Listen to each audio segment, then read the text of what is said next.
Most people worry about being late. But some people worry about something else entirely. They arrive 15 minutes early. Not 5. Not just on time. 15. They sit in their car. They wait in the hallway. They stand quietly near the entrance, watching the clock tick down, calm on the outside, but very intentional on the inside. At first glance, this habit seems harmless, maybe even admirable. Society praises punctuality. We associate it with discipline, professionalism, and respect. But when someone always arrives early, every meeting, every appointment, every gathering, it's not just a time management skill. It's psychology. So today, we're exploring the hidden psychology of people who always arrive 15 minutes early, and what this behavior quietly reveals about how they think, feel, and experience the world. Let's start with the most obvious reason: control. For early arrivers, time is not just something that passes, it's something that must be managed. Being early gives them a sense of control over unpredictable situations. Traffic delays, last-minute changes, none of these can be fully trusted. But arriving early creates a buffer, a safety net against chaos. Psychologically, this reflects a desire to reduce uncertainty. These individuals are often uncomfortable with not knowing how things will unfold. By arriving early, they remove at least one variable from the equation. They can observe the environment, adjust mentally, and prepare themselves before anyone else arrives. This brings us to the second trait: anticipatory thinking. People who arrive early tend to live slightly ahead of the present moment. Their minds are constantly running simulations of the future. What if there's traffic? What if parking is difficult? What if the meeting starts early? What if I'm the one who causes a delay? This forward-thinking mindset is often linked to high responsibility. These individuals don't want to be the reason something goes wrong. They take their role, no matter how small, very seriously. But there's a deeper layer beneath this responsibility: fear of inconvenience. Not fear in a dramatic sense, but a quiet, internal discomfort at the idea of being a burden. Being late feels to them like disrespect, like wasting someone else's time, like drawing negative attention. So they arrive early, not just to be on time, but to avoid the emotional weight of letting someone down. Another powerful psychological factor is social awareness. People who arrive early are often highly attuned to social rules and expectations, even unspoken ones.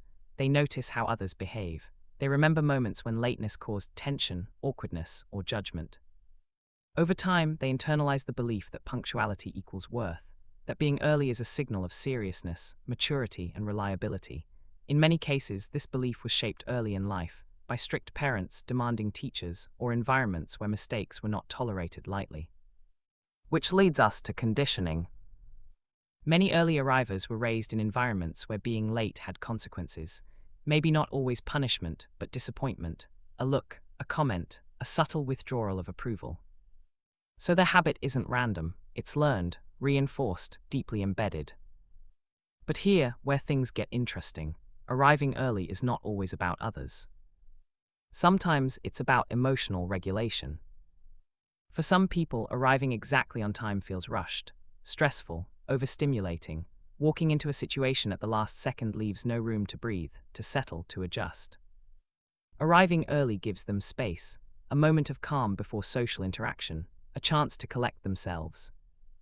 This is especially common in people who are introspective, sensitive, or slightly anxious. The extra time acts as a psychological buffer between their inner world and the external demands they're about to face. In this sense, early arrival isn't about obsession with time, it's about protecting mental energy.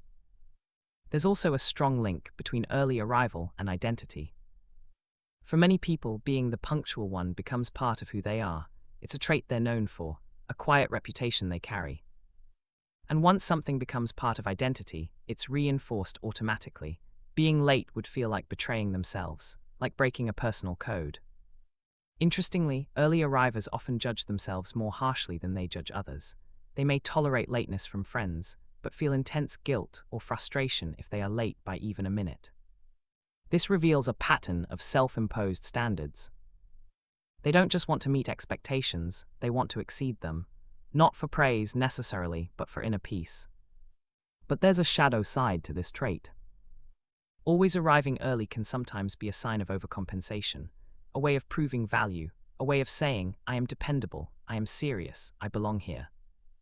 In environments where people feel insecure or underestimated, punctuality becomes a silent weapon, a form of self-respect and self-defense. And finally, there's one trait that ties all of this together: respect for time as a moral value. To early arrivers, time isn't neutral, it's ethical. Wasting time feels wrong, being late feels careless, punctuality feels like integrity. They see time as something borrowed from others, and something that should be handled carefully. So the next time you see someone waiting 15 minutes early, scrolling on their phone, staring at the wall, or sitting quietly in their car, understand this. They're not just early. They're prepared. They're thoughtful. They're managing anxiety, responsibility, identity, and respect all at once. And in a world that constantly rushes, delays, and shrugs at commitment, arriving early is their way of saying, I take this moment seriously. Sometimes psychology isn't loud. Sometimes it arrives 15 minutes early and waits.